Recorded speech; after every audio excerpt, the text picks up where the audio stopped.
వాళ్ళ అమ్మ దగ్గర పంపించాలమ్మా, ఉంచుకోకూడదు.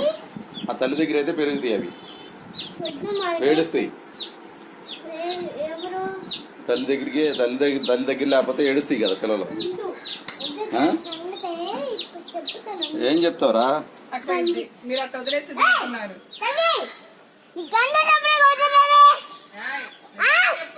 తప్పు, స్లోగా చెప్పునా.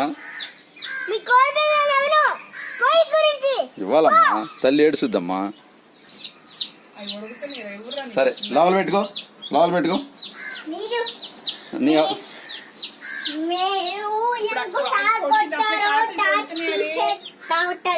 తప్పు అర్థం కాలేదంట, నిదానంగా చెప్తేనే అర్థమైంది మాట. హౌస్ అది వాటికి 2 డబుల్ హౌస్.